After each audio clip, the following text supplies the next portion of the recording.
The weight of the keys in my palm felt like victory. After 32 years as a librarian at Oak Ridge Public Library, after decades of careful saving, after 8 years of rebuilding my life post-divorce, these small brass house keys represented something I'd been told repeatedly I would never achieve. "You'll never afford a beach house on a librarian's salary," Harold had said, not cruelly, but with the patronizing certainty that had characterized our 23 years of marriage. Be realistic. Yet here I stood on the weathered porch of my very own Cape Cod cottage, the April breeze carrying salt and promise as it tousled my silver-gray bob. At 67, I, Dorothy Sullivan, had finally claimed my dream. A modest but charming 2-bedroom retreat with faded blue shutters and a panoramic view of the Atlantic that stole my breath each time I gazed upon it. The real estate agent had departed just moments ago, leaving me to savor my first moments of homeownership in solitude. I turned the key in the lock, feeling the satisfying click as the door swung open to reveal hardwood floors bathed in afternoon sunlight, the simple furnishings I had selected during previous visits already arranged by the local delivery service. "My home," I whispered, the words carrying a reverence that echoed in the quiet rooms. I moved slowly from space to space, trailing my fingers along countertops and door frames, mentally placing the books I had packed so carefully, envisioning mornings with coffee on the deck and evenings watching the sunset paint the water in shades of amber and rose. In the primary bedroom, a space just large enough for a queen bed and reading nook, I placed my overnight bag on the crisp white duvet. Through the window, I could see the narrow path that led down to my section of private beach, another marvel that still seemed surreal. My very own piece of shoreline, where no one could tell me I was being too quiet, reading too much, or failing to live a little, as Harold had so often complained. The beach house had been a dream born in my 20s, nurtured in secret during a marriage where my aspirations were secondary, and finally pursued with steely determination after the divorce. 8 years of working weekends at a local bookstore in addition to my library position. 8 years of no vacations, minimal dining out, and clothes purchased only when absolutely necessary. 8 years of Harold's dismissive comments when he heard about my continued saving efforts through our son Bradley. "Dorothy's still chasing that beach house fantasy?" he'd said to Bradley during a holiday dinner 3 years ago. "Some people never learn." The memory should have stung, but today it only deepened my satisfaction. I had learned, just not the lesson Harold intended. I had learned that my dreams were worth pursuing, that my modest librarian's salary could indeed accomplish remarkable things when paired with discipline and patience, and that the freedom of living life on my own terms was worth every sacrifice. I unpacked my small suitcase, hanging the few outfits I'd brought in the cedar closet. Tomorrow, Bradley and his wife Brooke would drive down from Boston to help move the rest of my belongings, primarily books and the personal items I couldn't bear to entrust to movers. I looked forward to showing my son the culmination of my years of planning, though I harbored mild apprehension about Brooke's reaction. Brooke Thompson Sullivan had entered our lives 6 years ago, sweeping Bradley off his feet with her vibrant personality and ambitious drive. As the marketing director for a luxury hospitality group, Brooke lived in a world of 5-star resorts and celebrity clients, a world where my simple tastes and quiet nature seemed hopelessly provincial. While never openly rude, Brooke had perfected the art of the subtle dismissal, the slight raise of a perfectly sculpted eyebrow when I mentioned my work at the library, the barely concealed impatience when I spoke too long about a book I loved, the theatrical sighs when family gatherings didn't adhere to her exacting standards. I tried to maintain perspective. Brooke made Bradley happy, and that mattered more than any discomfort I might feel around my daughter-in-law. Besides, with my new beach house located 2 hours from Boston, I could control the frequency and duration of family visits in a way that had been impossible in my small apartment just 20 minutes from their upscale condominium. The thought had barely formed when my phone rang. I fished it from my cardigan pocket, smiling at Bradley's name on the screen. "Hello, dear. I was just thinking about you," I answered, settling into the window seat that had been a non-negotiable feature in my house search. But it wasn't Bradley's voice that responded. "Dorothy? It's Brooke." The clipped, efficient tone was unmistakable. "Change of plans. We won't be coming tomorrow to help you move." "Oh." I tamped down my disappointment. "Is everything all right?" "Better than all right. Bradley landed the Westfield account, so we're celebrating. In fact, that's why I'm calling. Since you've got that beach house now, we're bringing the celebration to you. I've invited some of our friends and family to join us for the weekend. I blinked, struggling to process this information. This weekend? But I've only just arrived, and the house isn't really ready for guests yet. That's why I'm giving you advance notice, Brooke continued, as if I had expressed enthusiasm rather than reservation. Organize everything. I want rooms arrayed, food on the table, and space for 22 people. We're already on our way. 22 people? My voice rose in disbelief. Brooke, that's not possible. The house only has 2 bedrooms, and I haven't even bought groceries yet. A dismissive laugh crackled through the phone. Don't be dramatic, Dorothy. People can sleep on air mattresses or whatever, and there's got to be grocery store nearby. Bradley says your place has a deck, so we'll mostly be outside anyway. Just make it work. The presumption left me momentarily speechless. This was my first day in my new home, a sanctuary purchased with years of sacrifice, and Brooke was treating it like a hotel she'd booked for a corporate retreat. Look, I know this is short notice, Brooke continued, interpreting my silence as acquiescence, but this is important for Bradley's career. The Westfields will be there, along with the senior partners. It's a big deal. You wouldn't want to spoil this opportunity for your son, would you? And there it was, the subtle manipulation that had characterized so many of our interactions. The implication that my comfort and boundaries were less important than whatever Brooke deemed a priority, with Bradley's success used as the irrefutable justification. For a moment, I felt the familiar urge to accommodate, to apologize, to scramble to meet the impossible expectations being placed upon me. It was what I had done throughout my marriage to Harold, throughout Bradley's childhood when school administrators made unreasonable demands, throughout my career when patrons expected miracles with limited resources. But something stopped me this time. Perhaps it was the brass key still clutched in my left hand, the tangible proof of what I could accomplish when I valued my own desires. Perhaps it was the memory of Harold's dismissive predictions, so thoroughly disproven by the very floor beneath my feet. Or perhaps it was simply that, at 67, I, Dorothy Sullivan, had finally reached the limit of my accommodation. Of course, Brooke, I heard myself say, my voice calm and pleasant. I'll make sure everything is ready for your arrival. Perfect! We'll be there around noon tomorrow. Don't worry about anything fancy, just make sure it's clean and there's plenty to drink. As the call ended, I sat very still, watching the waves crash against the shore beyond my window.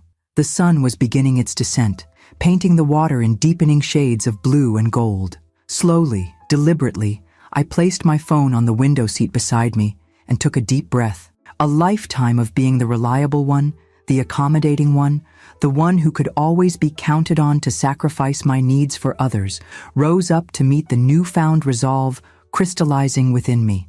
I'll make sure everything is ready, I repeated to the empty room, a smile spreading across my face that would have surprised anyone who knew only the agreeable librarian I had been for so many years. But not quite the way you're expecting, Brooke.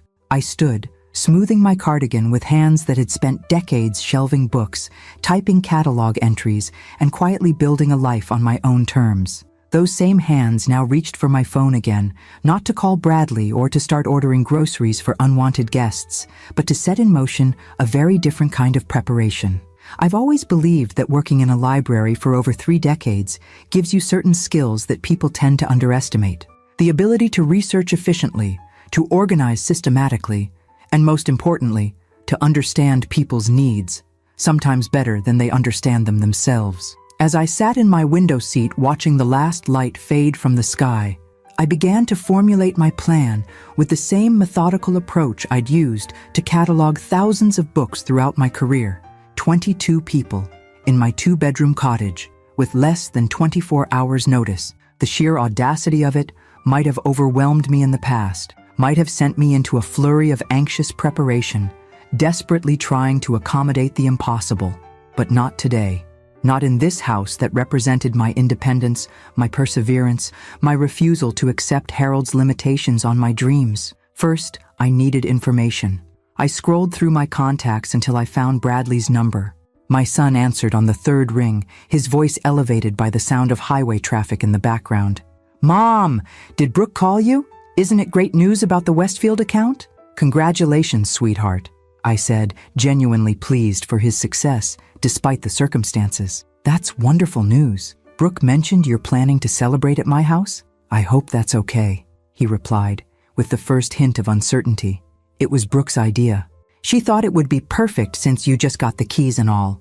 A kind of housewarming/celebration combo. Who exactly is coming, Bradley? I kept my tone casual, conversational. Oh, just some work people. The Westfields, of course. They're the clients. A couple of senior partners. Brooke's parents are driving up from New York. Her sister Tiffany and brother-in-law. Some friends from her side. I'm not even sure I know everyone, he admitted. And when did you and Brooke decide on this plan? I pressed gently. A hesitation. Well, it was kind of spontaneous. I closed the deal this morning and Brooke thought, so Brooke planned to bring 22 people to my new home without checking with me first. I stated it as a fact, not an accusation. Another pause. When you put it that way, look, Mom, I know it's short notice, but it's really important for my career. The Westfields are huge, and having them in a relaxed setting could mean future contracts. If it's too much trouble, it's no trouble at all, I interrupted smoothly. I'll take care of everything. I could practically hear his relief through the phone. You're the best, Mom. We should be there around noon. Love you. Love you too, Bradley. As I ended the call, I felt a familiar pang. My son, now 35, had always been caught between his desire to please others and his awareness of what was right. Growing up with Harold's dismissive attitude toward my ambitions had left its mark on Bradley. He'd learned early that keeping the peace often meant allowing stronger personalities to dictate terms.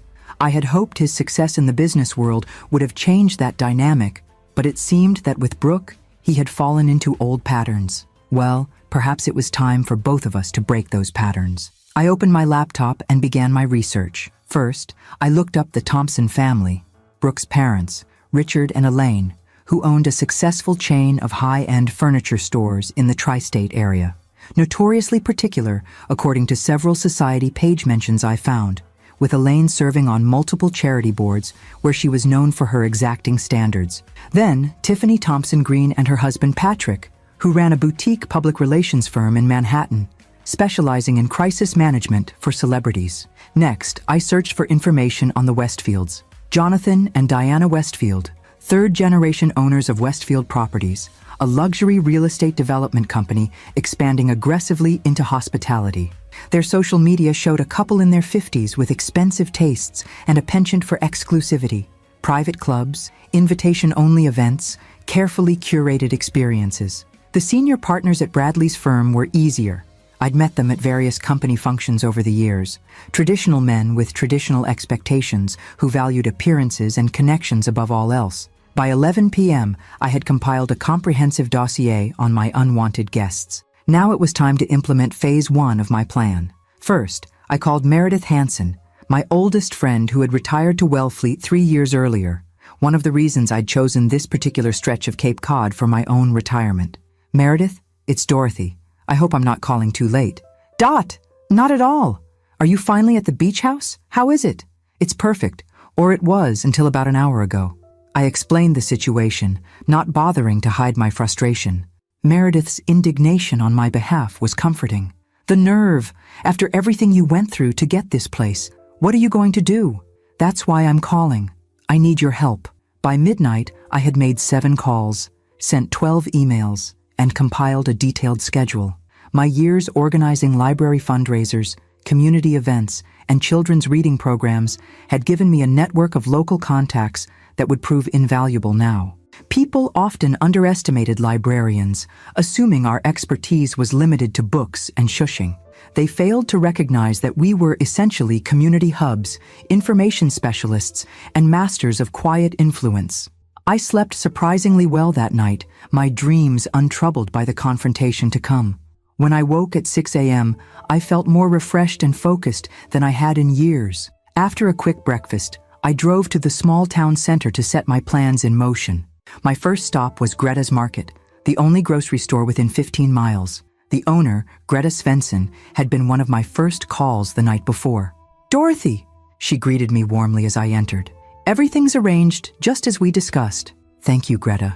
I can't tell you how much I appreciate this." "Are you kidding? After what you did for my grandson's college applications? This is nothing. I smiled, remembering the hours I'd spent helping her grandson navigate scholarship opportunities, edit his essays, and prepare for interviews. The time investment had paid off. He was now in his second year at MIT on a full scholarship. Still, I insist on paying the reservation fee. Absolutely not, she said firmly.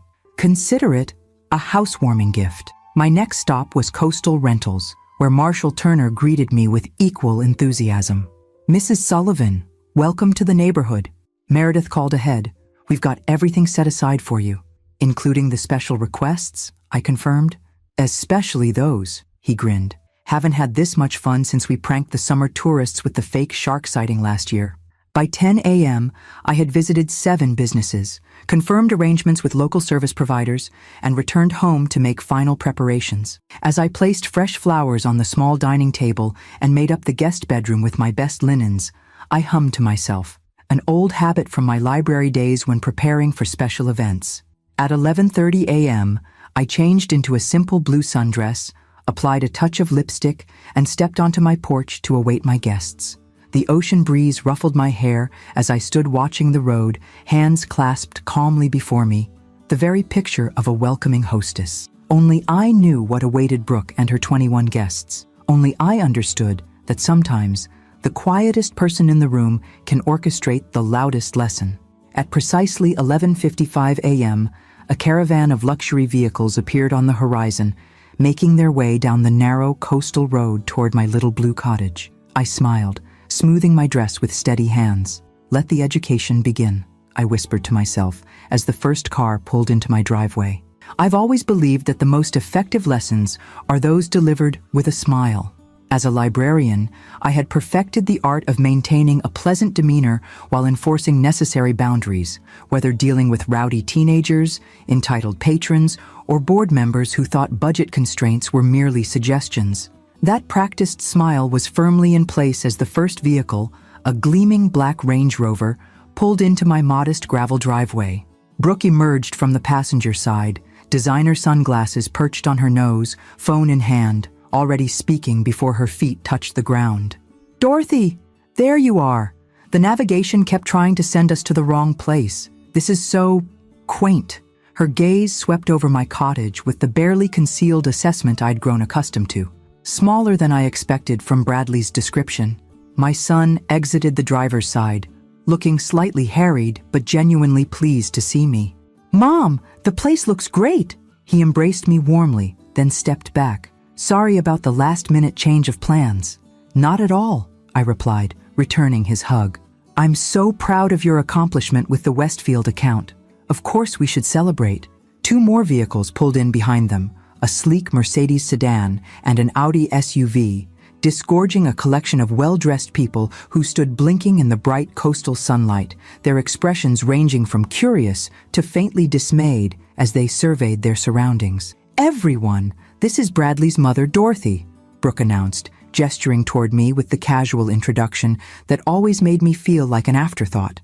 "Dorothy, these are the Westfields, Jonathan and Diana." A distinguished couple in their 50s approached, extending manicured hands. Jonathan Westfield had the confident bearing of old money, while Diana's smile held the practiced warmth of someone accustomed to social niceties. "Lovely to meet you, Mrs. Sullivan," Diana said. "What a charming cottage." "Please, call me Dorothy," I replied. "And thank you. It's my dream home. Just purchased it yesterday, in fact." "Yesterday?" Diana's perfectly shaped eyebrows rose. "And you're already hosting? How accommodating of you." I just smiled in response, noting the slight emphasis on accommodating, as if it were a character flaw rather than a virtue.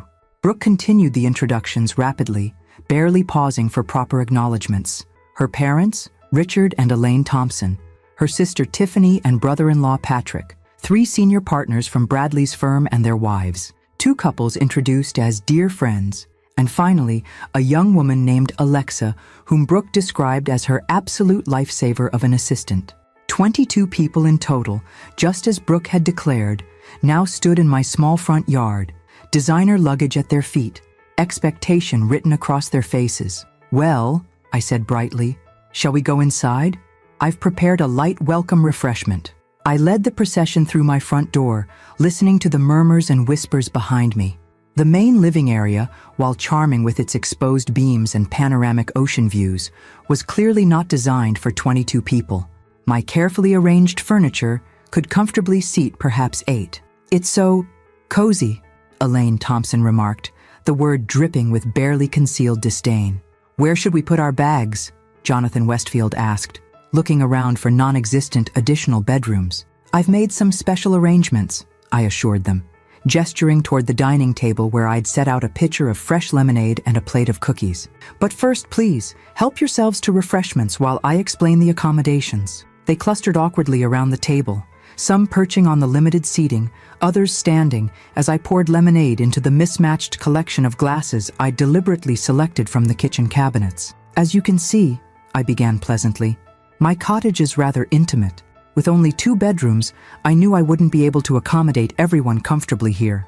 Brooke's head snapped up, her expression sharpening. "But I told you so," I continued smoothly. "I've arranged alternative accommodations for most of you at various locations around town."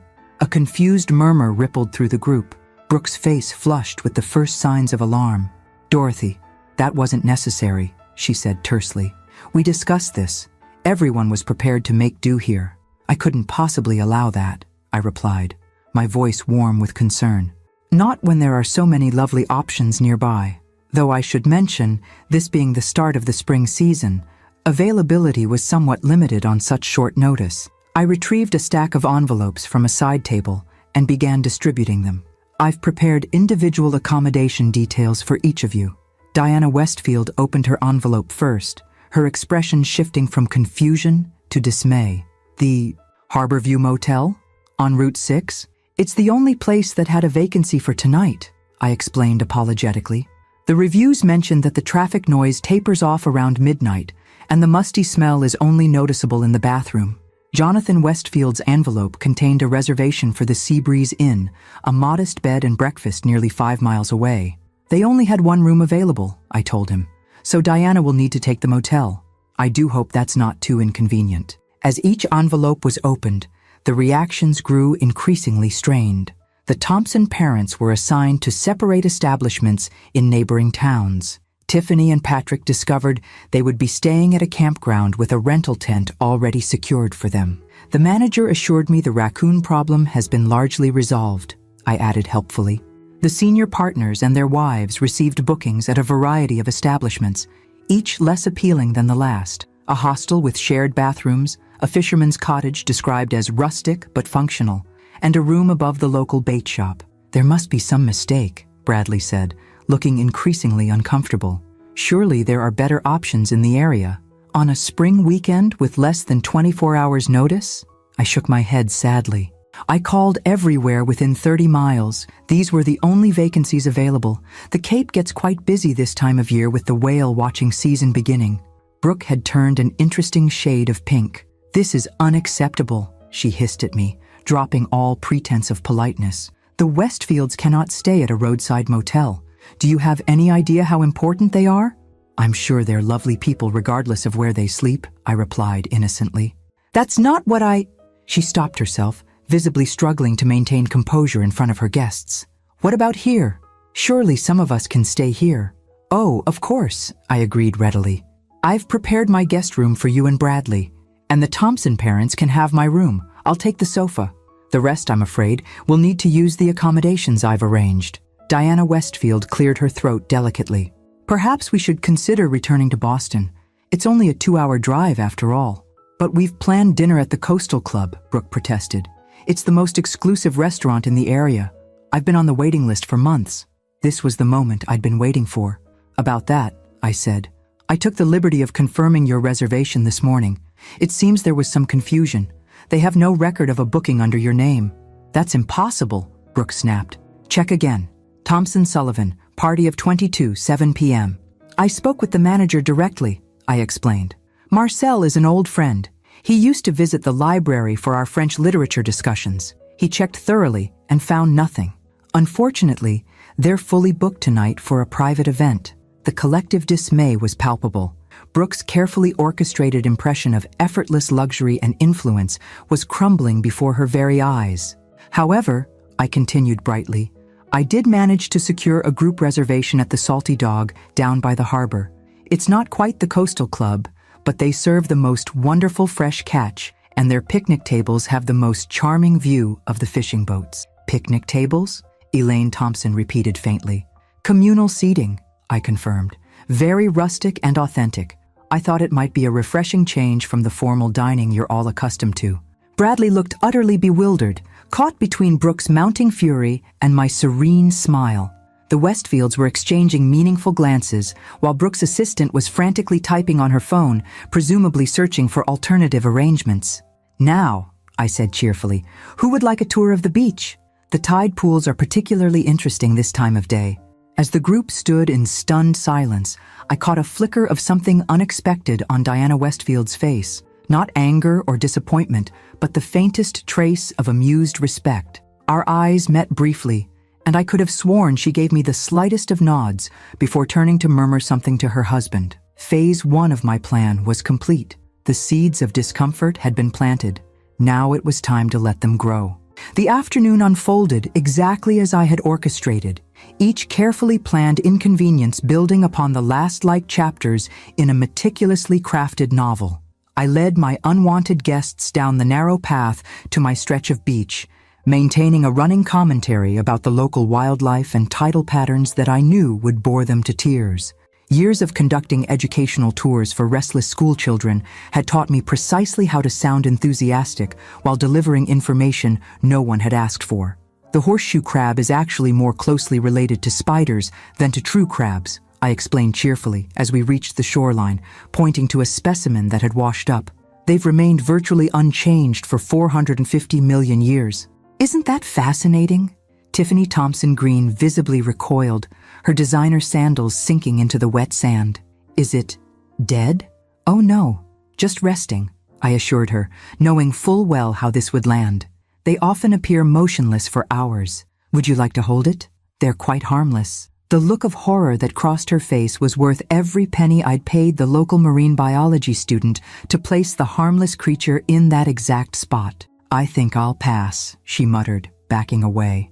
The Westfields made a valiant effort to appear interested in the coastal ecosystem, though Diana's white linen pants were already showing spots of sand, and Jonathan kept checking his watch with increasing frequency.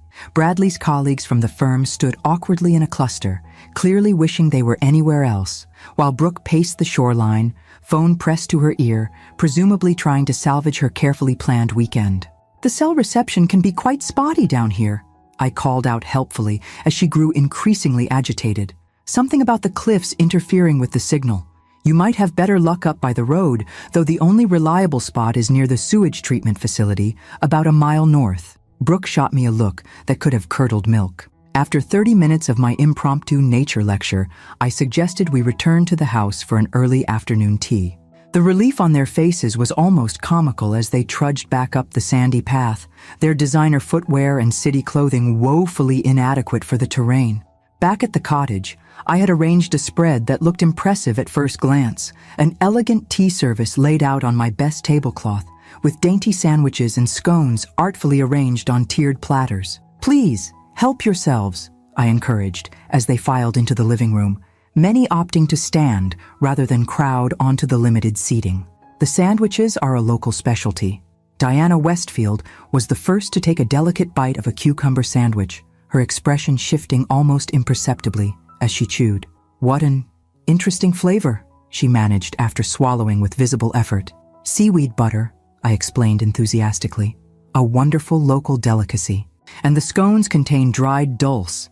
That's a type of red algae harvested right off our shores. Tremendously nutritious, though I'll admit the texture takes some getting used to. One by one, they sampled the offerings, each face registering some version of dismay as they encountered the deliberately unusual flavors I had concocted. The tea itself, a specially ordered variety with notes of smoked fish, completed the sensory assault. Dorothy, Bradley said hesitantly after a cautious sip, this tea is unique. Isn't it wonderful? I beamed. The shop owner told me it's quite popular in certain remote Scandinavian fishing villages. I thought it would give you all an authentic taste of coastal living. By mid-afternoon, a subtle but unmistakable shift had occurred among the group. The initial excitement of their impromptu celebration had given way to a dawning realization that this weekend would not be the sophisticated networking opportunity Brooke had promised. The Westfields were huddled in quiet conversation by the window. Brooke's parents had disappeared to check out the accommodations, their expressions grim as they departed. The various friends and colleagues had formed small clusters, their voices low, but their discomfort evident. Brooke cornered me in the kitchen as I prepared another pot of the malodorous tea. "What exactly do you think you're doing?" she hissed, abandoning all pretense of civility. I arranged my features into an expression of innocent confusion. "I'm being a good hostess, of course. Is something wrong?" "Everything is wrong," she snapped, keeping her voice low enough that it wouldn't carry to the other room. "The sleeping arrangements, the reservation mix-up, and what in God's name is in those sandwiches? The Westfields are talking about leaving. Bradley's boss looks like he swallowed a lemon, and my parents are furious." "I've done my very best with the limited notice I was given," I replied calmly. 22 people is quite a lot to accommodate when one has owned a house for less than 24 hours. This isn't about the notice. You're doing this deliberately. Her eyes narrowed as understanding dawned. "You're sabotaging my event." I met her gaze steadily, my expression unchanged. "I'm simply working with what I have, Brooke, just as I've always done when faced with other people's expectations." Our standoff was interrupted by Bradley, who entered the kitchen looking concerned. "Everything okay in here?" "Fine," Brooke and I answered simultaneously. "The Westfields are asking about dinner arrangements," he said. "Apparently there's some confusion about the reservation." "I told Dorothy," Brooke began, her voice tight with controlled fury, "that I had a reservation at the Coastal Club. Somehow, it's mysteriously disappeared." "Such a shame," I agreed sympathetically. "But the Salty Dog will be a delightful alternative. Though I should mention, they don't serve alcohol. The owner has strong religious convictions, and I believe tonight is their famous pickled herring buffet." Bradley's face fell. "Pickled herring?" "A local tradition," I confirmed, knowing full well that the Salty Dog was actually renowned for its lobster rolls and had a full bar. My friend Meredith's husband had owned it for 20 years before passing it to their son, who had been more than happy to play along with my scheme. "I need some air," Brooke declared, stalking out of the kitchen. Bradley watched her go, then turned to me with a searching look. "Mom, what's really going on? This isn't like you." I considered my son's troubled expression, weighing my next words carefully. Bradley had always been caught in the middle, between Harold and me during our marriage, and now between Brooke and me. He was a peacekeeper by nature, uncomfortable with conflict and eager to smooth ruffled feathers. "What's going on?" I said gently. "Is that I'm finally allowing people to experience the consequences of their actions, including you, sweetheart." His brow furrowed. "What does that mean?" "It means that you allowed Brooke to invite 22 people to my home without asking me first. It means that neither of you considered what that might mean for me. On my first day in the house, I've worked 8 years to afford. It means that you assumed, as people have assumed throughout my life, that I would simply accommodate whatever was asked of me, regardless of how unreasonable." Understanding dawned slowly on his face, followed by the flush of shame I had anticipated. "Mom, You don't need to apologize," I interrupted. "Not yet. First, I want you to go out there and really look at what's happening. See how quickly Brooke's carefully orchestrated impression falls apart when things don't go precisely as she planned. Notice who shows grace under pressure and who doesn't. Observe how people treat service workers when they're disappointed. Then we'll talk." He nodded slowly, a thoughtfulness in his eyes that reminded me of the sensitive boy he had been before the corporate world, and his marriage to Brooke had smoothed away his edges. As he left the kitchen, I allowed myself a small, private smile. The weekend was young, and I had many more lessons planned for my unwanted guests. By Sunday, they would understand exactly who Dorothy Sullivan was, not just Bradley's accommodating mother or the quiet librarian who could be safely overlooked, but a woman who had earned her place by the sea and would defend it with weapons they never saw coming. I picked up the tray of fresh seaweed sandwiches and followed my son into the living room, my smile serene and my resolve unshaken. As evening approached, My unwanted guests dispersed to check into their various accommodations, each departure marked by thinly veiled displeasure and awkward attempts at gratitude. I stood on my porch, waving cheerfully as luxury vehicles pulled away down the gravel drive, their occupants already on phones trying to salvage their weekend plans. "We'll meet at the Salty Dog at 7, I called after them. "Don't forget to bring cash. They don't accept credit cards." Only Bradley and Brooke remained behind, along with the Westfields, who had insisted on staying to freshen up before dinner, a transparent attempt to discuss their options privately. The moment the last car disappeared from view, Brooke rounded on me, her professional composure finally cracking. "I don't know what game you're playing, Dorothy, but you're embarrassing Bradley in front of the most important clients of his career." I tilted my head slightly, regarding her with the calm assessment I'd perfected during decades of dealing with library patrons who believed their late fees were somehow my personal vendetta against them. "Am I? Or did you embarrass him by promising an experience you couldn't possibly deliver, based on presumptions about my home and my willingness to accommodate your plans?" Bradley stood between us, his discomfort palpable. "Can we please not do this now? The Westfields are inside." "The Westfields," I said quietly, "are currently reconsidering whether they want to do business with a firm whose representatives would treat family this way. You might want to think about that, Bradley." I left them on the porch, stepping back into my cottage where Diana and Jonathan Westfield were engaged in hushed conversation by the window. They fell silent as I entered, exchanging glances that spoke volumes. "Mr. and Mrs. Westfield," I greeted them warmly. "Can I offer you something to drink before dinner? I have a lovely local cranberry wine that doesn't taste at all like the seaweed tea, I promise." To my surprise, Diana Westfield laughed, a genuine sound that softened her carefully maintained appearance of polished perfection. "I'd love some, Mrs. Sullivan. And please, call me Diana. Only if you'll call me Dorothy."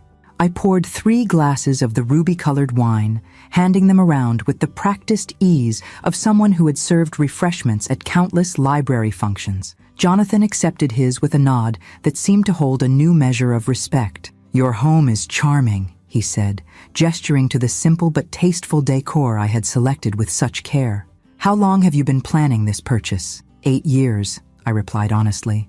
"Since my divorce. It took that long to save enough on a librarian's salary."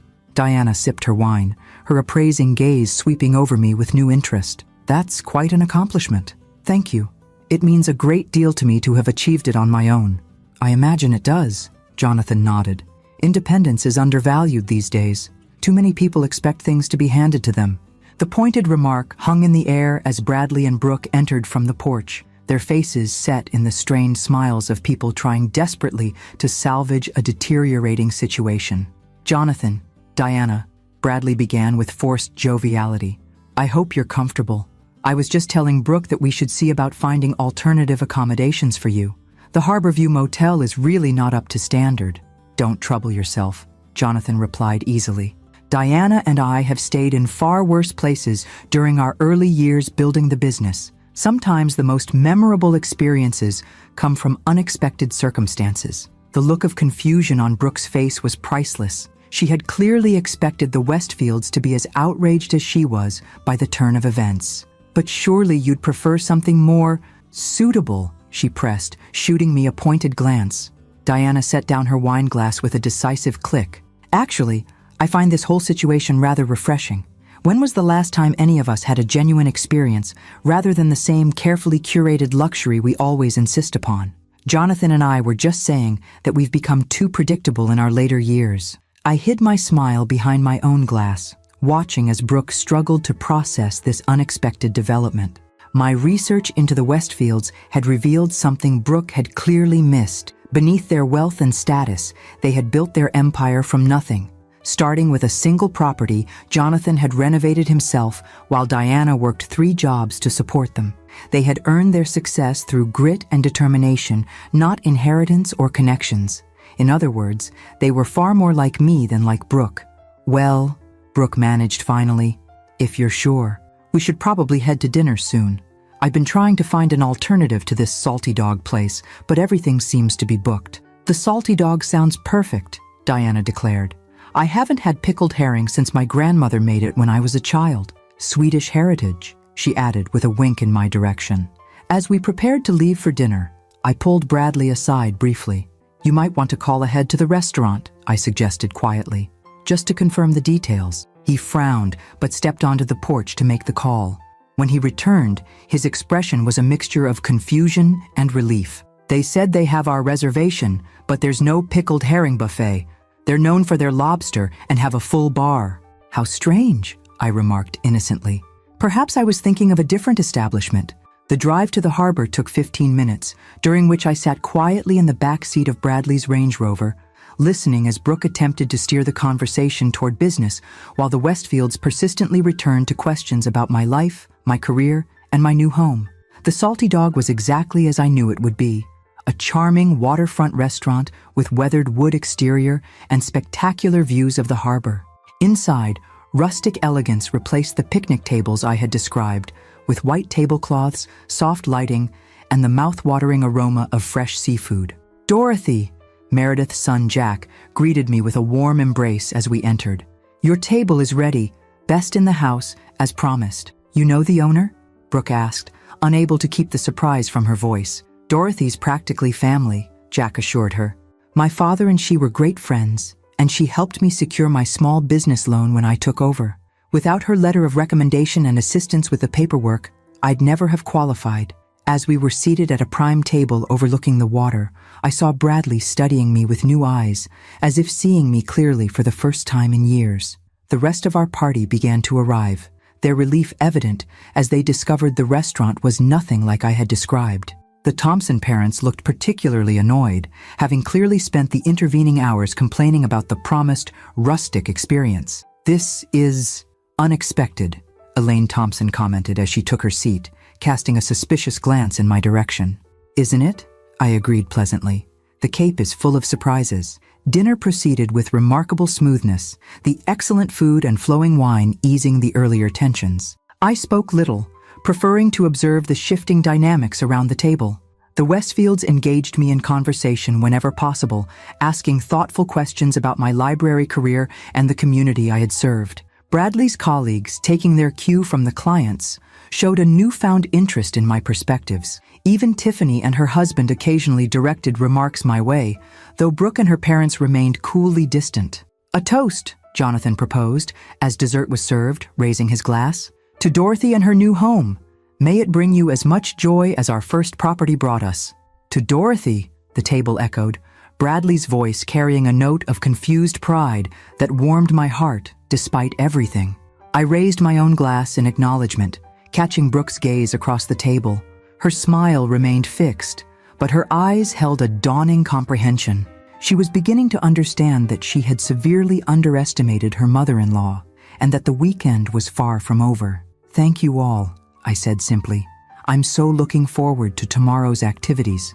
The barely perceptible stiffening around the table told me they had received my message loud and clear. The first day had been merely the opening chapter in the education of my unwanted guests. The real lessons were yet to come. I awoke at dawn in my own bedroom, having insisted that Bradley and Brooke take the guest room while the Westfields returned to their respective accommodations. The Thompson parents had flatly refused my offer of my bedroom, opting instead to drive to a hotel in Hyannis, some 30 miles away. Their departure had been marked by tight smiles and thinly veiled accusations directed at Brooke for the miscommunication about the weekend arrangements. The house was still quiet as I padded to the kitchen in my slippers, savoring these moments of solitude before the day's events unfolded. I brewed a pot of coffee, real coffee this time, not the local specialty seaweed blend I had served yesterday, and carried my mug to the deck, overlooking the ocean. The morning light painted the water in shades of pink and gold, the gentle rhythm of waves against the shore, providing a soothing backdrop to my thoughts. This view, this moment of peaceful contemplation, was exactly what I had worked 8 years to achieve. No herald dismissing my dreams, no professional obligations pulling me away from simple pleasures, no need to accommodate anyone else's expectations. Just me, the ocean, and the life I had earned through patience and persistence. "It's beautiful," came a voice behind me. I turned to find Bradley standing in the doorway, his hair rumpled from sleep, looking younger and more vulnerable than his usual polished professional self. "It is," I agreed, gesturing for him to join me. "Coffee's fresh if you'd like some." He disappeared briefly into the kitchen, returning with a steaming mug to settle into the chair beside mine. For several minutes, we sat in companionable silence, watching the morning unfold across the water. "I owe you an apology," he said finally. "Several, actually." I waited, giving him space to continue. "I should never have let Brooke plan this weekend without consulting you first. It was presumptuous and disrespectful of your space." He took a sip of coffee, gathering his thoughts. "And I should have stood up for you when she started making demands. I got caught up in the excitement of the Westfield account and lost sight of what matters." "Thank you," I said simply. "That means a lot to me." "The thing is, Mom," he continued, his voice taking on a contemplative quality I hadn't heard from him in years, "I didn't even recognize what was happening until I saw you with the Westfields last night. The way they responded to you, the respect in their voices. It made me realize how long it's been since I really saw you."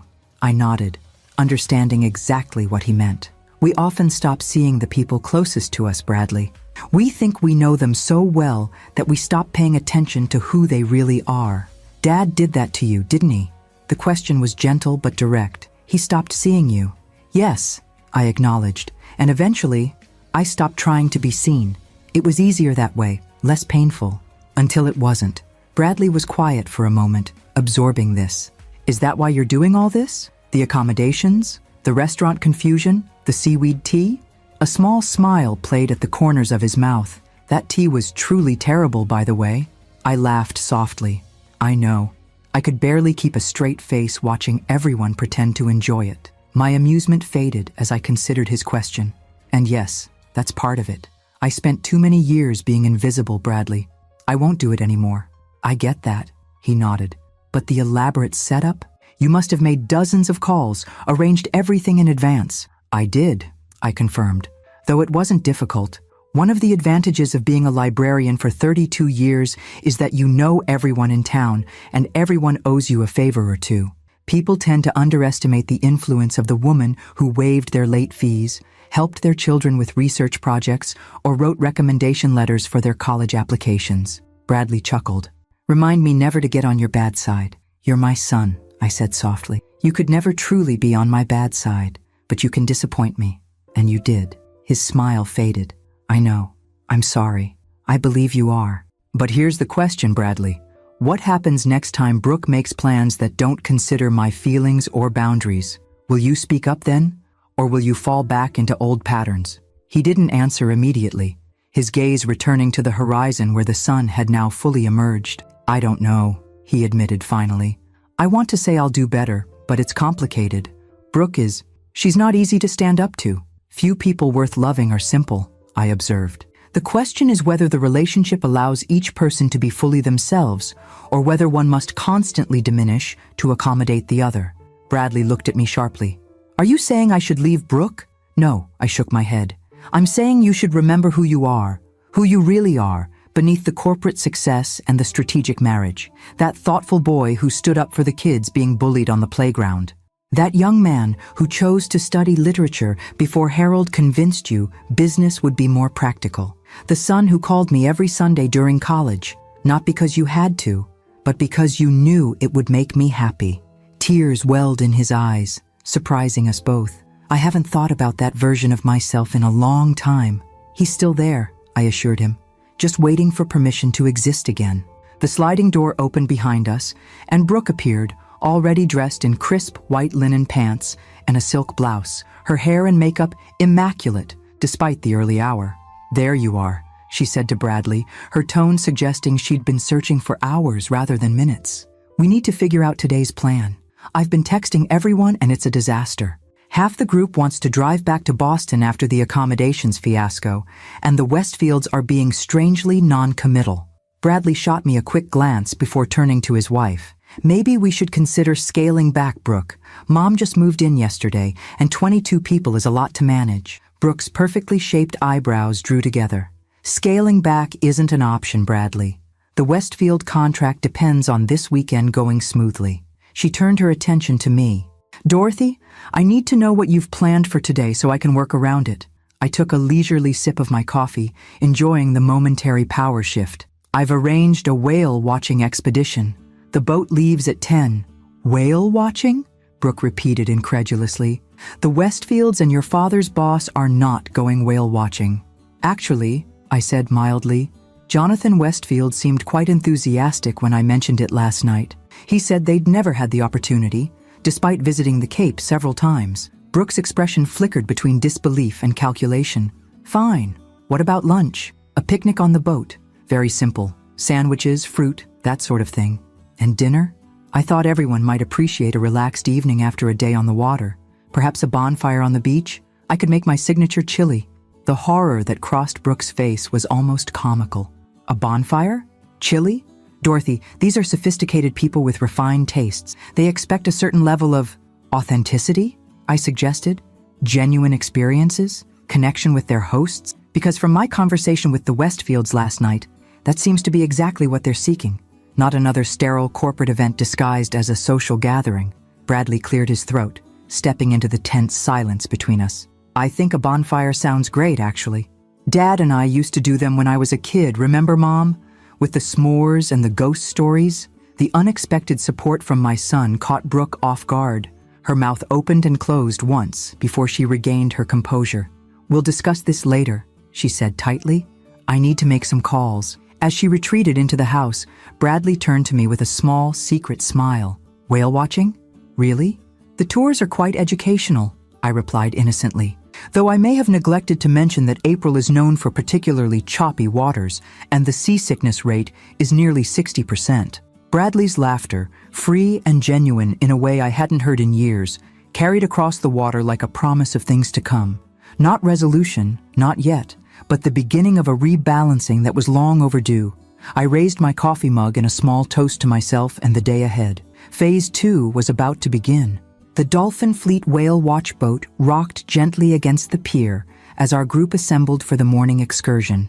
I had arrived early to speak with Captain Mike, an old friend whose children had practically grown up in my library's reading corner. Everything set, Dorothy? He asked with a conspiratorial wink as I boarded. Perfect, Mike. Remember, educational but eventful. Got it.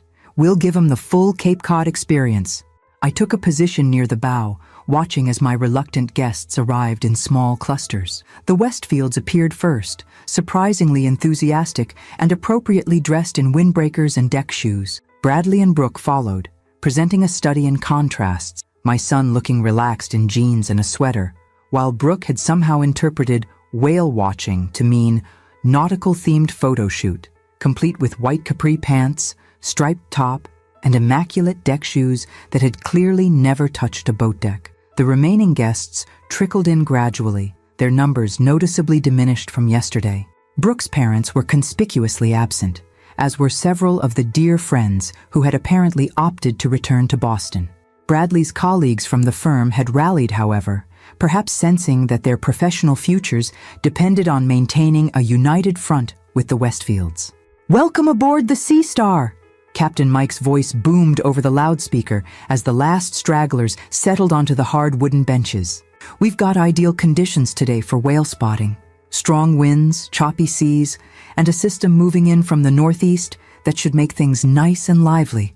I caught the flash of alarm that crossed several faces, particularly Brooke's, whose complexion had already taken on a slightly greenish tinge as the boat pulled away from the dock. Before we head out to the deeper waters, Mike continued cheerfully, I want to introduce our special guest naturalist for today's trip, Dr. Dorothy Sullivan.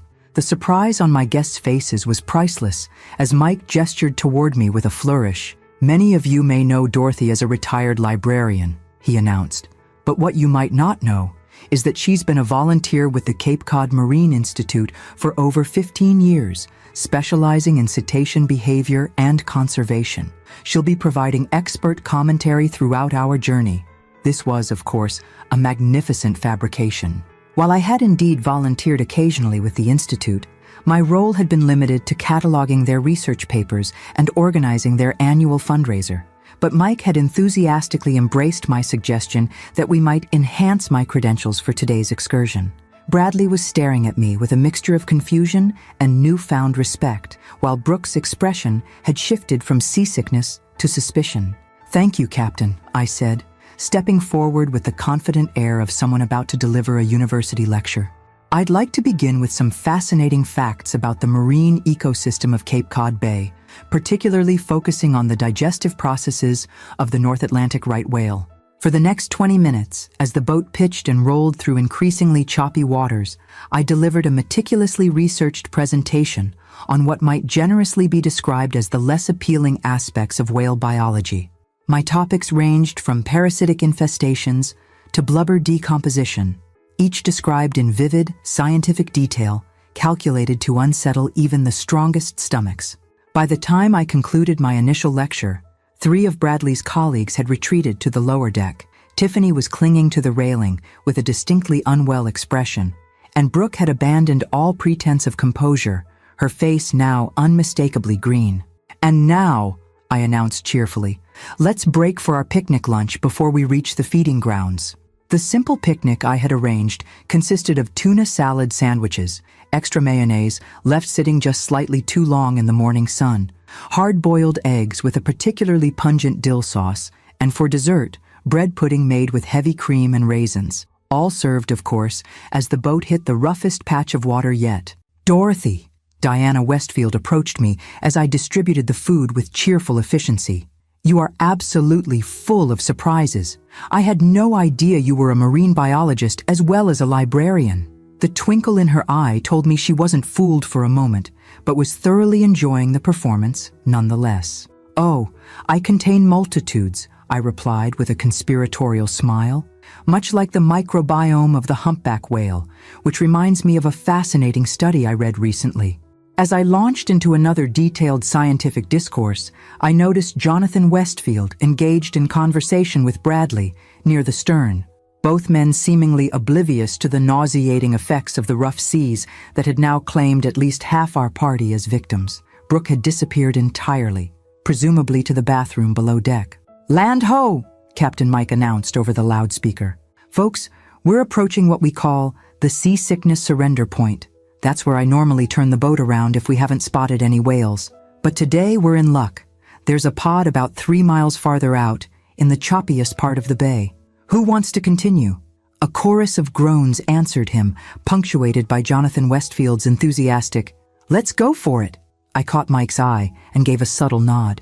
Right on cue, the boat executed a particularly violent turn that sent several more guests lurching toward the railings. "Actually," I interjected with perfect timing, "perhaps we should consider heading back. Many of our party seem to be experiencing what marine scientists call mal de mer interactive syndrome, a fascinating condition where—" "Yes, let's head back." The desperate agreement came from multiple voices at once. "Well, if you insist," Captain Mike conceded with mock disappointment. "Though it's a shame to miss the feeding frenzy. The way those whales regurgitate partially digested krill to share among the pod is truly a sight to behold." The journey back to port was considerably faster than our outbound voyage, with Captain Mike taking pity on our seasick passengers by finding the smoothest possible route. As we approached the harbor, I found myself standing at the railing beside Diana Westfield, who had proven remarkably resilient throughout the excursion. "I must say, Dorothy," she commented quietly, "this has been the most entertaining business weekend I've experienced in years." "I'm glad someone's enjoying it," I replied with a small smile. "Oh, more than just me." She nodded toward her husband and Bradley, still deep in conversation at the stern. "Jonathan is absolutely delighted. He's been complaining for years about the artificial nature of these corporate social events. All those strained conversations over overpriced meals, everyone pretending to be having a marvelous time while secretly checking their watches." I watched her face carefully, trying to gauge her sincerity. "And this is better?" "Infinitely," she assured me. "It's real. Uncomfortable at times, yes, but authentic. Do you know what Jonathan said to me last night? That woman has backbone. I like doing business with people who have backbone." A warm sense of vindication spread through me, though I kept my expression neutral. "And what about you, Diana? What do you think of all this?" She considered the question, her gaze drifting to where Brooke had finally emerged from below deck, looking thoroughly miserable as she clung to a bench. "I think," she said carefully, "that your son married a woman very much like my husband's first wife, someone for whom appearances matter more than substance. That marriage lasted exactly 3 years. The implication hung between us, neither of us needing to state it explicitly. Relationship advice wasn't part of my librarian training," I demurred. Diana laughed. "No, but observing human nature certainly was. You see people clearly, Dorothy. It's a rare quality." As the boat docked and our bedraggled party disembarked, I caught Bradley's eye. The look he gave me was complex, part exasperation, part admiration, and something else I couldn't quite define. A recognition, perhaps, of the woman I truly was, not the mother he had taken for granted. "Everyone," Brooke announced, attempting to rally her diminished forces despite her rumpled appearance, "will reconvene at 6 for cocktails at Dorothy's, followed by dinner reservations at—" "Actually," Jonathan Westfield interrupted, "Diana and I were rather looking forward to that beach bonfire Dorothy mentioned. Weren't we, dear?" Diana nodded enthusiastically. "Absolutely. It's been ages since we've done anything so charmingly rustic." Brooke's face froze in a rictus of a smile. Bonfire.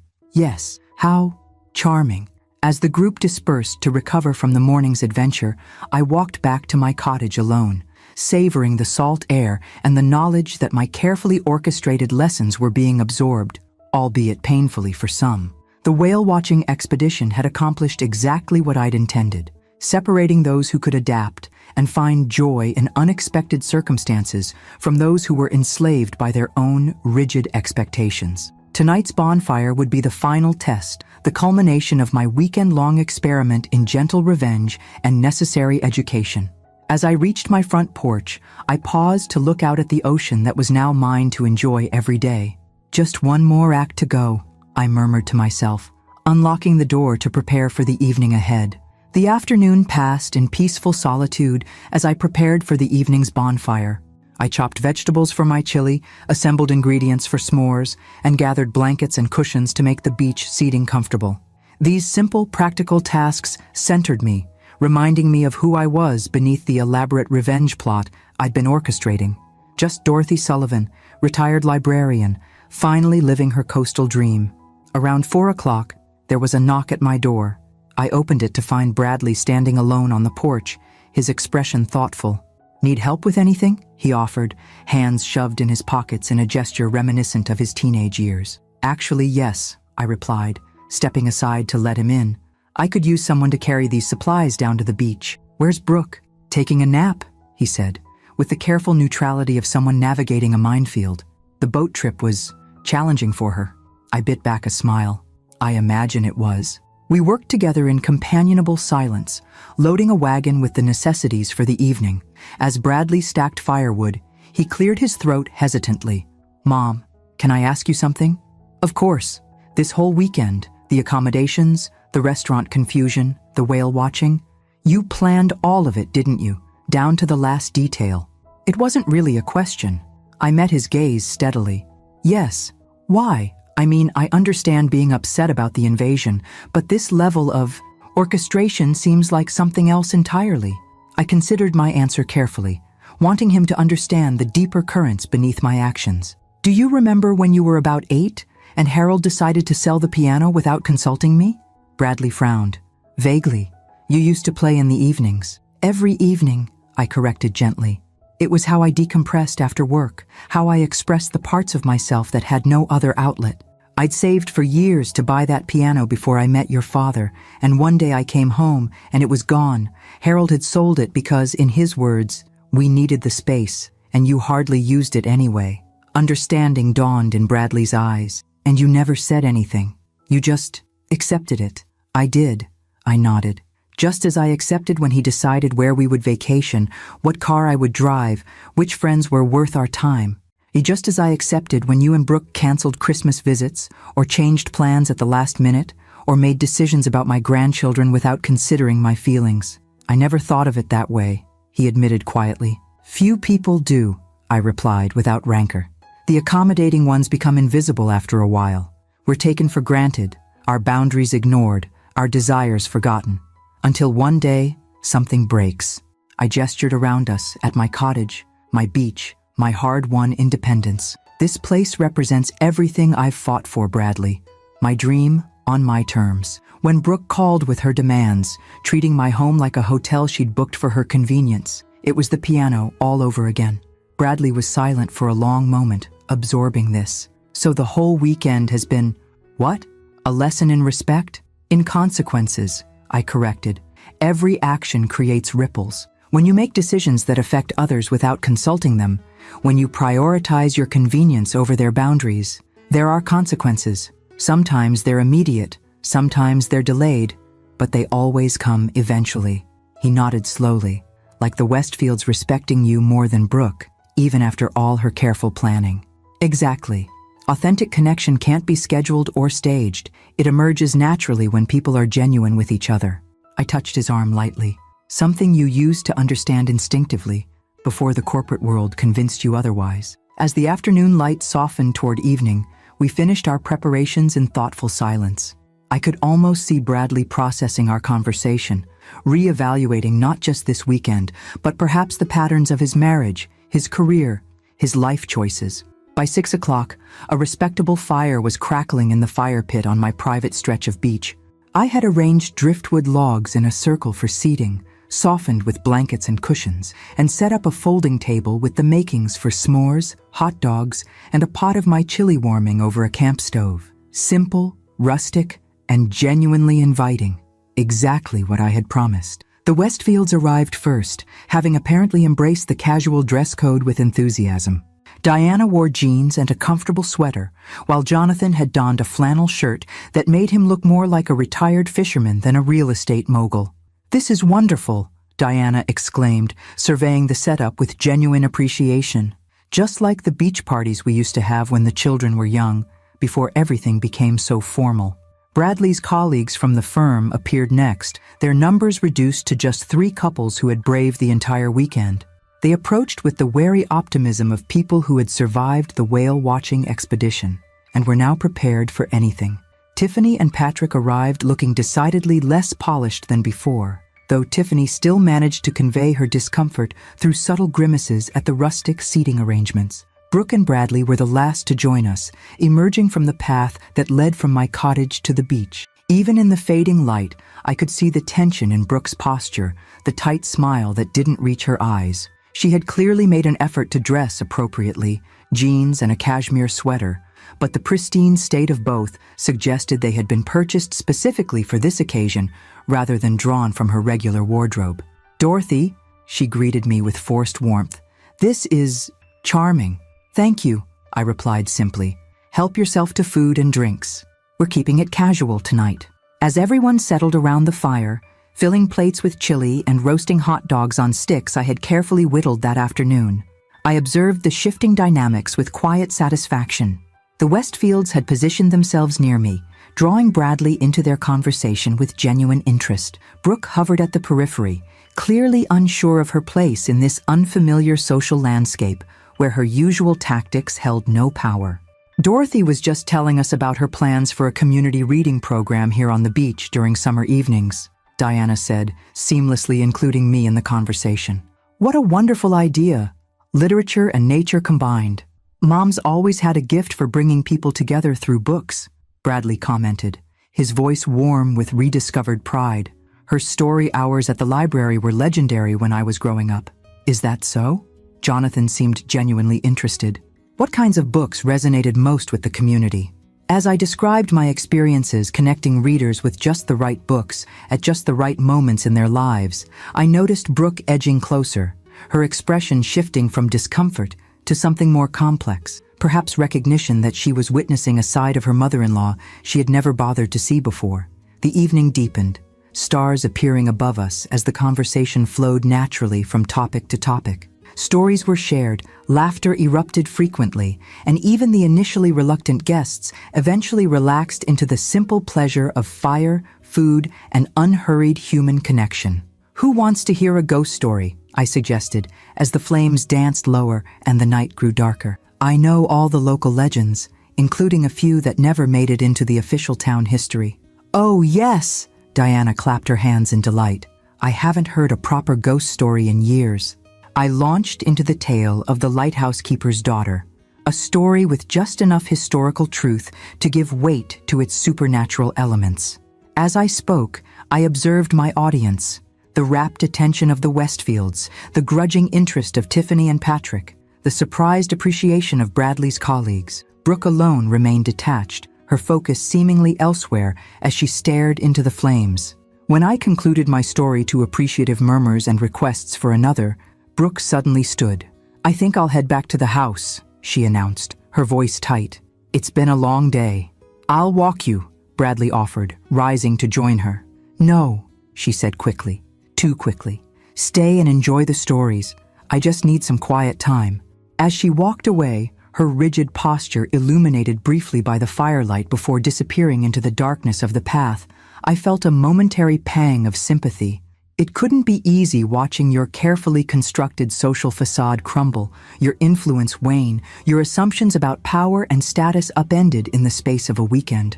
But sympathy didn't equal regret. Some lessons came at a cost, and this one had been long overdue. "Another story, Dorothy?" Jonathan requested, drawing my attention back to the circle. I smiled, settling more comfortably on my driftwood seat. "This one is about second chances and unexpected treasures," I began, meeting Bradley's gaze across the fire. "It starts with a woman who thought her life was over, only to discover it was just beginning." As I wove my tale beneath the stars, with the ocean's eternal rhythm as accompaniment, I felt a sense of completion. The weekend wasn't over yet, but its purpose had been fulfilled. Messages had been received, boundaries established, perspectives shifted. Whatever came next would unfold on different terms, my terms. And that had been the point all along. Morning arrived with a clarity that only seems possible by the sea. Sharp blue sky, air so clean it almost hurt to breathe, and sunlight that transformed the ordinary into the extraordinary.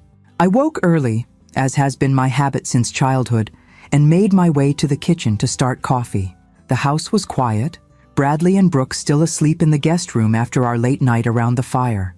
The bonfire had continued long after Brooke's departure, evolving into one of those rare, perfect gatherings where time seems suspended and connections deepen without effort.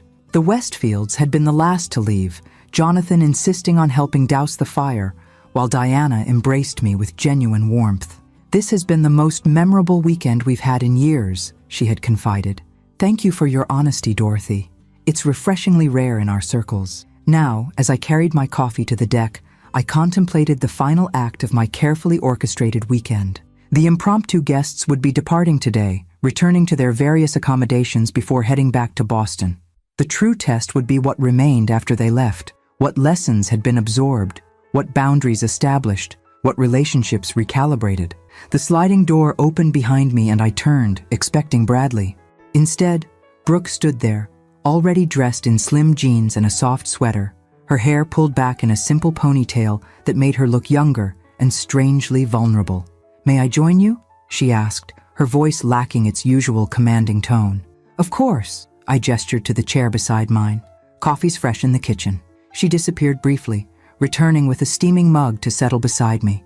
For several minutes we sat in silence, watching the waves and seagulls, the morning light painting everything in gentle gold. "I couldn't sleep," Brooke said finally, her eyes fixed on the horizon. "I kept thinking about something Diana Westfield said to me last night before she left the bonfire." I waited, allowing her the space to continue. "She said, 'Your mother-in-law reminds me of myself 30 years ago, before I learned that control is an illusion, and the only real power comes from authenticity.'" Brooke's fingers tightened around her mug. "I've been trying to decide if it was a compliment or a criticism. Perhaps it was neither," I suggested. "Just an observation from someone who's traveled a path you're still navigating." She turned to look at me directly, her expression more open than I'd ever seen it. "This whole weekend, you planned everything, didn't you? The terrible accommodations, the restaurant mix-up, that hellish boat trip, it was all deliberate." "Yes," I admitted simply.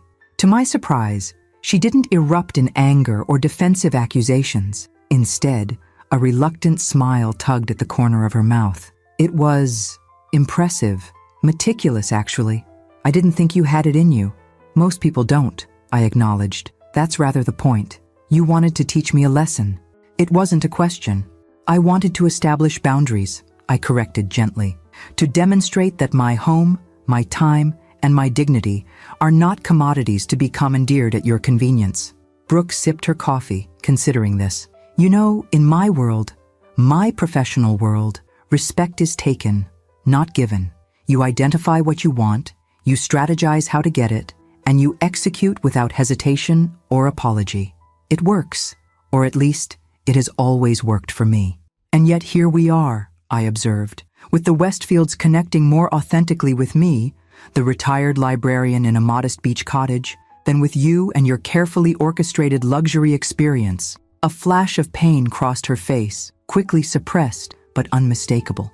Yes, here we are. Something in her voice, a note of resignation perhaps, or genuine reflection, softened my approach. Brooke, may I ask you something? She nodded warily. What did you hope to achieve this weekend? Beyond impressing the Westfields and Bradley's colleagues, what outcome were you seeking? The question seemed to catch her off guard. She stared into her coffee as if the answer might be found there. Security, she said finally, her voice so quiet I almost missed it. Bradley's position at the firm isn't as solid as everyone thinks.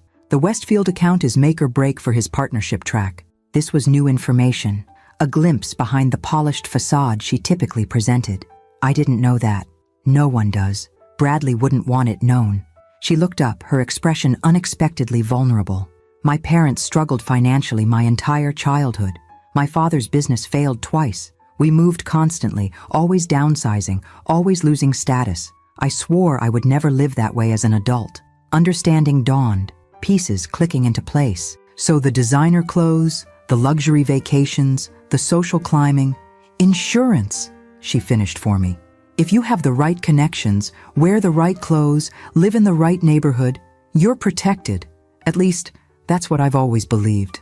The admission hung between us, surprisingly honest for a woman who trafficked in carefully curated impressions. I found myself reassessing Brooke, seeing beyond the polished surface to the anxious child who had grown up equating status with safety. Security is important, I acknowledged, but it rarely comes from external validation, Brooke. True security, the kind that sustains you through life's inevitable challenges, comes from within, from knowing who you are and standing firmly in that truth, regardless of circumstances. She studied me thoughtfully. Like you did when Harold dismissed your dream of a beach house, when he sold your piano? So Bradley had shared our conversation. Yes, though it took me far too long to learn that lesson. I don't want the same for you or for Bradley. What do you mean? I chose my next words carefully, aware that this moment of openness might be fleeting. I see Bradley becoming what others expect of him rather than who he truly is. Just as I see you chasing external markers of success instead of discovering what would bring you genuine fulfillment. Both paths lead to the same destination. Waking up one day surrounded by all the trappings of the life you thought you wanted, only to realize it belongs to someone else entirely. Brooke was silent for a long moment, her gaze returning to the ocean. I don't know how to be any other way, she admitted finally. This is who I am, who I've had to be. No, I said gently. It's who you've chosen to be. There's a difference. The sliding door opened again, and Bradley emerged, looking rumpled and sleep-deprived, but somehow lighter than he had in years. Morning, he mumbled, heading directly for the coffee pot visible through the kitchen window. Brooke and I exchanged a glance, not quite conspiratorial, but acknowledging the shift in dynamics our conversation had created. Something had changed between us, though whether it would last remained to be seen. When Bradley returned with his coffee, he settled into the third chair, completing our small circle. So, he said after his first sip, what's the plan for today? The Westfields texted, Brooke replied, her professional mask slipping back into place, though not quite as seamlessly as before. They want to have a final brunch before heading back to the city. Jonathan suggested that little place by the harbor. He said the authentic local atmosphere appealed to him. I caught the slight emphasis she placed on authentic, the gentle self-mockery that suggested our conversation had not been entirely in vain. That sounds perfect, Bradley agreed, looking between us with cautious optimism, clearly sensing a change, but uncertain of its nature or durability. As we sat together watching the morning unfold across the water, I felt an unexpected sense of hope. The weekend had accomplished what I'd intended, but perhaps in ways I hadn't anticipated. Boundaries had been established, yes, but bridges had also been tentatively extended. Not forgiveness, exactly, but the possibility of a new beginning based on clearer understanding. "Dorothy," Brooke said as we prepared to go inside, "I owe you an apology for this weekend and for other things as well." The words were clearly difficult for her, but no less genuine for the effort they required. "Apology accepted," I replied simply. "And perhaps we can both approach our relationship differently going forward." She nodded, a hint of respect in her eyes that hadn't been there before. "I think I'd like that." As we rose to prepare for the day ahead, I took a final moment to appreciate the view that was now mine to enjoy every morning. This house, this beach, this hard-won independence, all symbols of the woman I had become after decades of accommodation and compromise. The irony wasn't lost on me that in defending these boundaries, I might have opened the door to a more authentic connection with my son and daughter-in-law than I'd ever thought possible. Whether that potential would be realized remained to be seen, but for the first time, it felt within reach. Some lessons come at a cost, but the most valuable ones are worth the price. As I followed Bradley and Brooke inside, I smiled to myself, thinking that perhaps the greatest surprise of my meticulously planned weekend of revenge had been the unexpected possibility of reconciliation. The final gathering at Harborview Cafe unfolded with an ease that would have seemed impossible just 3 days earlier. Our group had dwindled to just the essential players in our weekend drama: the Westfields, Bradley and Brooke, and myself, seated at a corner table overlooking the fishing boats, bobbing gently in the morning tide. The cafe was exactly the sort of place tourists often overlooked in favor of trendier establishments. Worn wooden floors, mismatched chairs, and a menu featuring simple fare prepared with decades of expertise. The owner, Maggie O'Brien, had been a regular at my library's book club for 15 years, and she greeted me with a warm hug before seating us at the best table in the house. "Dorothy's practically royalty around here," she informed our group with a wink. "First edition books are held for her at the bookshop. Fishermen save their best catch for her, and she never waits for a table at any restaurant in town." "Is that so?" Jonathan raised an eyebrow in my direction. "The power of the local librarian extends far and wide, it seems. People underestimate the influence of someone who helped their children with school projects, found books to comfort them through grief, and never once judged their reading preferences," I replied with a small smile. "The community takes care of its own." The conversation flowed naturally as we enjoyed Maggie's famous blueberry pancakes and freshly caught crab omelets. The Westfields shared stories of their early years building their business, when they'd lived in a studio apartment above one of their first renovation projects. Bradley spoke about his original passion for literature, which had been sidelined when practical considerations led him to business school instead. Most surprising was Brooke's participation, quieter than her usual commanding presence, but genuine in a way I hadn't witnessed before. She listened more than she spoke, her usual need to control the narrative noticeably absent. When she did contribute, her comments were thoughtful rather than calculated for effect. As brunch wound down, Jonathan cleared his throat, assuming the air of someone about to make an official pronouncement. "I want to thank you all for a truly memorable weekend, particularly you, Dorothy, for providing us with an experience we won't soon forget." I inclined my head in acknowledgement, wondering if he realized just how deliberately memorable I had made it. "We've decided to move forward with Bradley's proposal," he continued, "though with some modifications I'd like to discuss." He turned to Bradley. "Your approach to the adaptive reuse element of our Boston property shows genuine innovation, but I believe it would benefit from a more community-centered focus." Bradley leaned forward, clearly surprised but quickly engaged. "What are you envisioning? Something that honors the history of the neighborhood while creating spaces for genuine connection, perhaps incorporating a cultural center or educational component." Jonathan glanced at me. "Your mother's insights about community building through shared experiences have been illuminating." I saw the moment Bradley realized what was happening, that the Westfields had been more influenced by my authentic approach than by Brooke's carefully orchestrated impressions. To his credit, he adapted quickly, his genuine enthusiasm for the creative possibilities emerging as they discussed potential directions. Brooke remained unusually quiet during this exchange, her expression thoughtful rather than threatened. When Diana mentioned the need for the project to reflect authentic local culture rather than imported prestige, I saw Brooke nod slightly as if acknowledging a truth she was only beginning to recognize. After the Westfields departed for Boston, promising to schedule a formal meeting the following week, the three of us lingered over coffee. The weekend was ending, but the reverberations would continue long after everyone returned to their regular lives. "So," Bradley began, breaking the contemplative silence, "that went differently than expected." "Indeed," I agreed mildly. "Jonathan basically redesigned our entire approach based on conversations with you around a bonfire," he continued, shaking his head in amazement.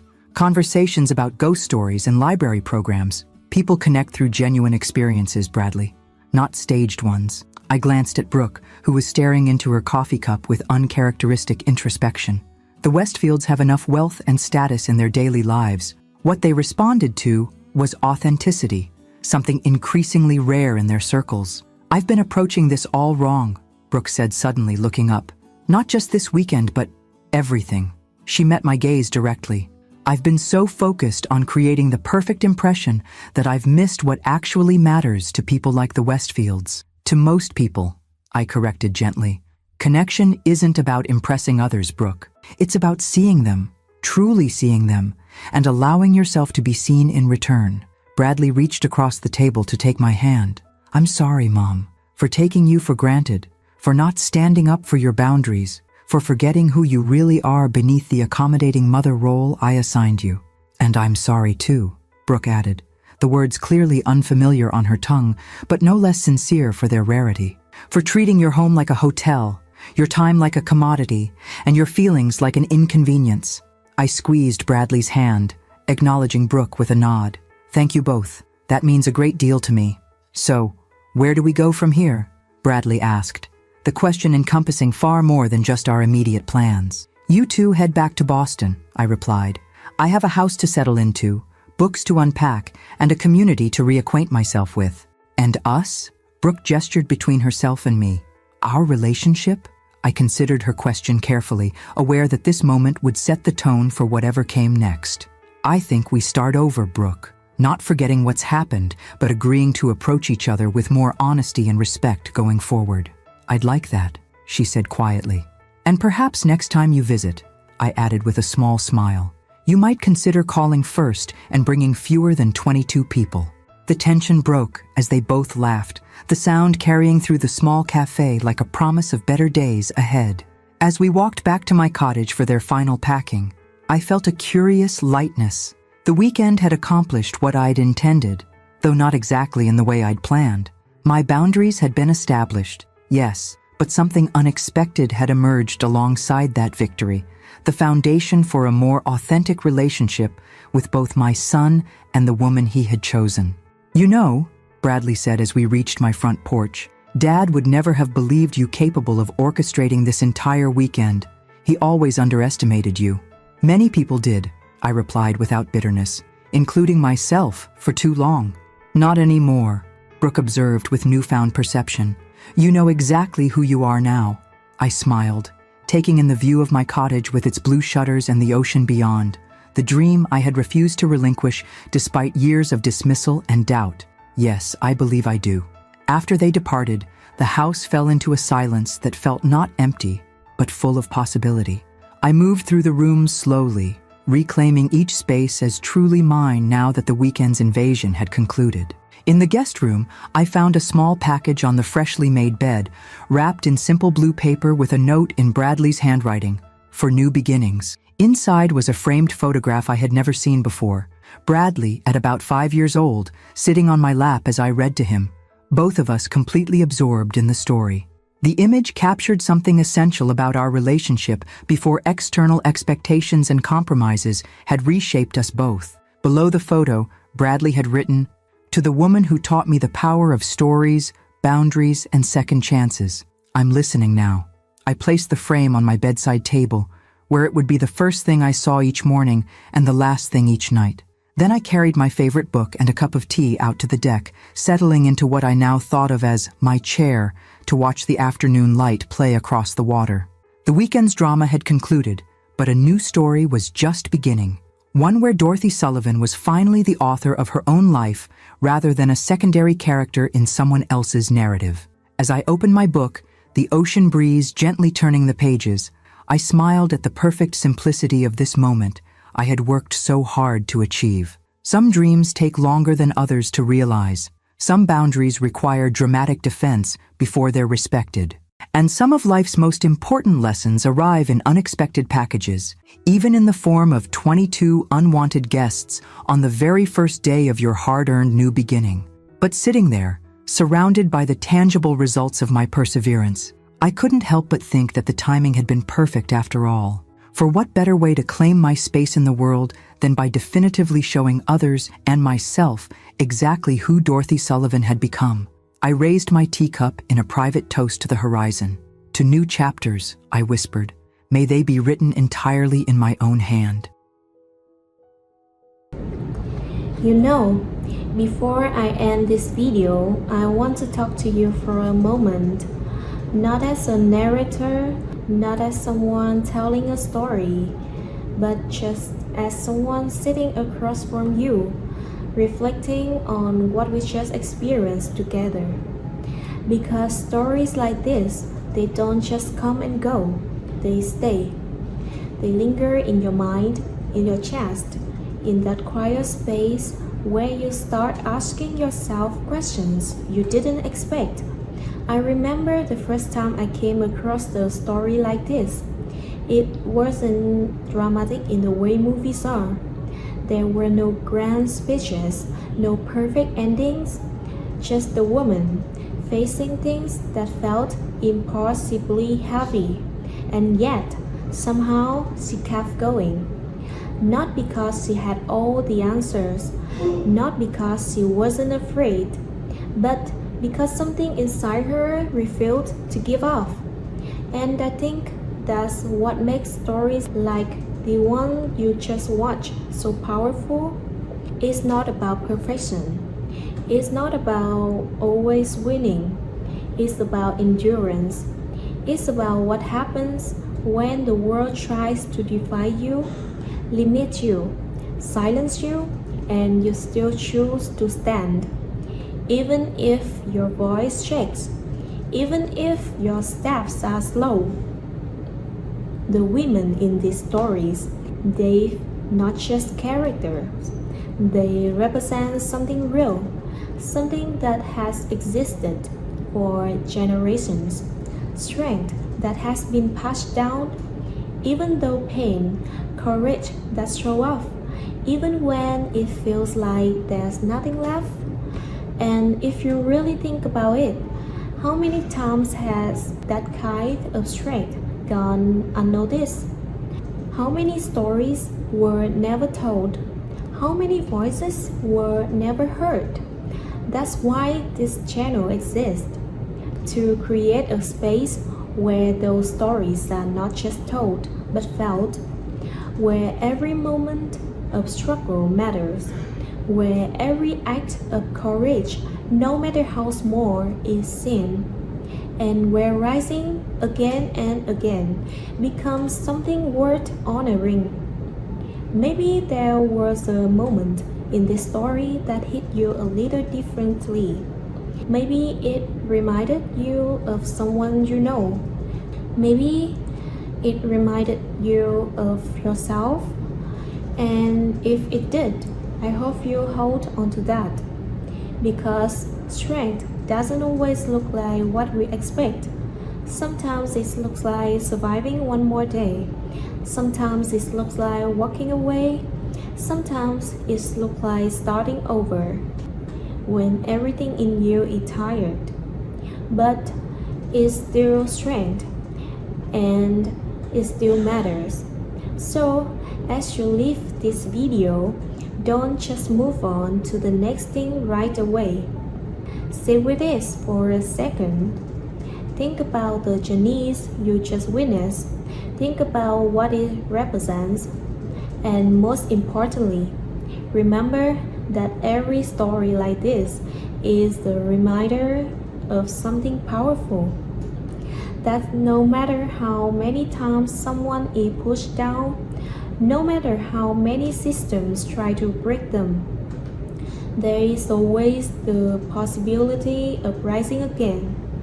If this story meant something to you, I'd love for you to stay with us on this journey because there are so many more stories waiting. Stories that will challenge you, move you, and maybe even change the way you see the world just a little bit. Thank you for being here with me, truly. And until the next story, take care of yourself, keep your heart open, and never forget how powerful it is to rise, even when it's hard. Bye.